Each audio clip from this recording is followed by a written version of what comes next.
Hello everyone, welcome to Physiotherapy in Lesotho, www.physioinlesotho.ch.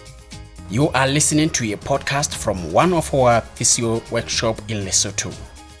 Your speaker is Thuso, W. Fasser, a qualified physiotherapist.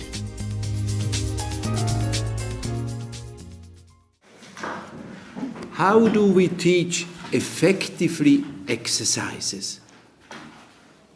It's an art to teach the patient. It depends. It depends how we do it, if the patient can be successful or not. How do we Teach successfully exercises. There are a few steps. These are the secrets, and I will give it to you. And then it will work. Number one, prepare the situation. If you have to do exercises on a chair, put the two chairs there, one for the patient, one for you. Just put that chair somewhere where there is space to do the movement, so the patient can lift up the arms to the side and there is space. So prepare the situation. Put the chair there, or take off the blankets from the bed that the patient can move freely. Dress the patient if he needs to be dressed. Take the screen if the patient is embarrassed. Prepare the situation. We should have a supportive situation.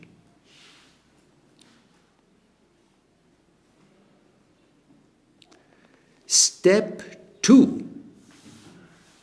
Step 1 is prepare the situation. Step 2 is explain the patient what you are coming to do now. Explain the patient what you are coming to do now. The patient shall understand that we are going to do exercise now, and that this exercise will be helpful for his recovery. Sometimes I say even probably you will feel weak, but don't mind. It will become better. Probably you have a pain during movement, but don't stop. It's just the beginning. Or probably you never have done exercises. Let's start to do them.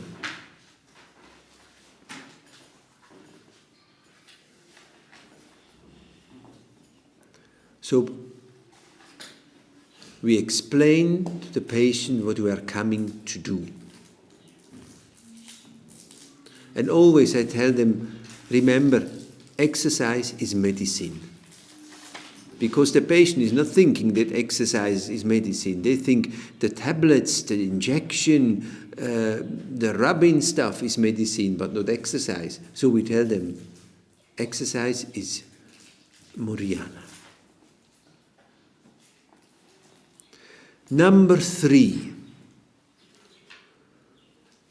show and explain the exercise to the patient. Use double language, body language and your language with the words. Therefore I say show and explain the exercise.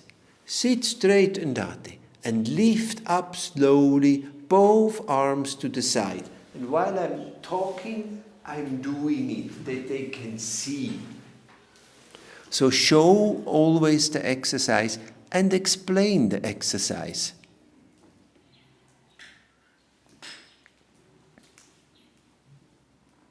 And then you let them do. Maybe they are not doing perfect, but they start to do. So show and explain the exercise.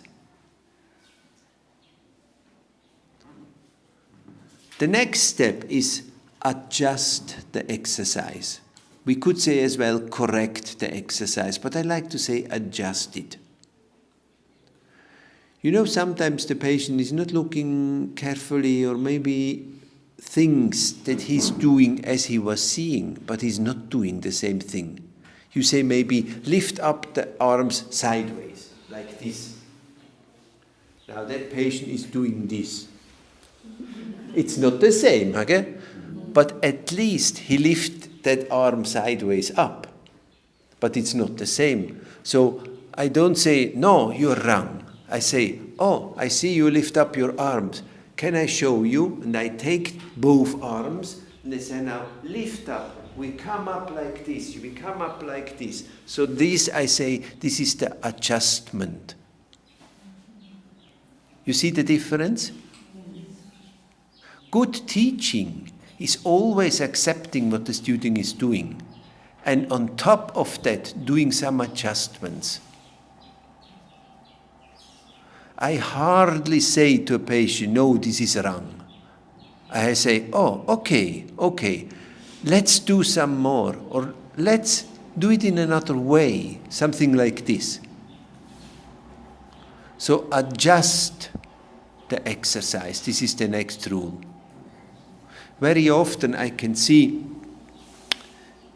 people teach exercise and say, no, not like this. Oh, I said like this. No.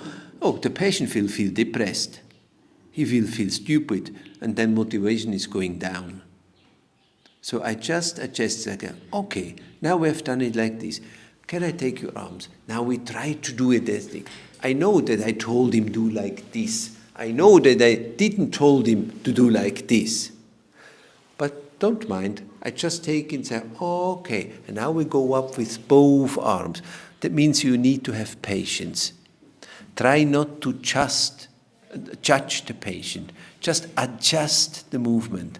So you put on top of that what the patient is doing something more which helps to come to the proper movement. Is it understandable, that process of adjusting things? Okay. For me, important is the outcome. And then the second last step is repeat exercises. Maybe today I teach him 5 exercises. I always repeat exercise. Not every new exercise, repeat so they can learn. Repeat exercises.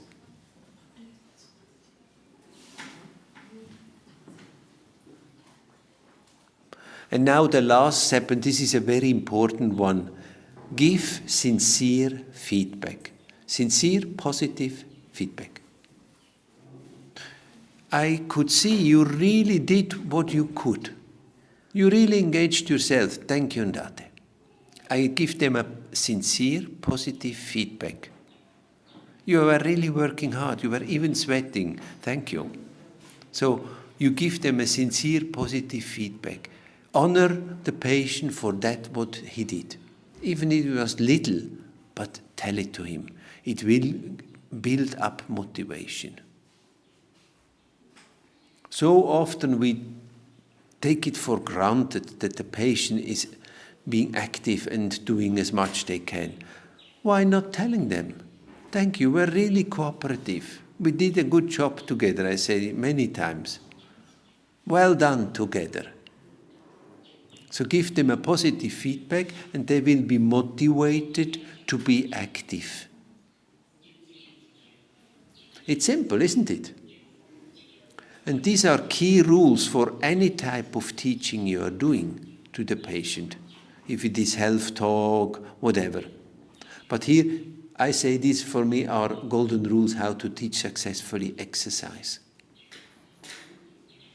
So often the patient thinks I can do nothing, or whatever I'm doing, it won't be enough, or it is wrong. And patients so often, they cannot do the things properly immediately. The paraplegic or hemiplegic patient, for such a long time they cannot move normally, so they think I cannot do nothing, so they are depressed. So we help them to come up and slowly to be in a positive mood.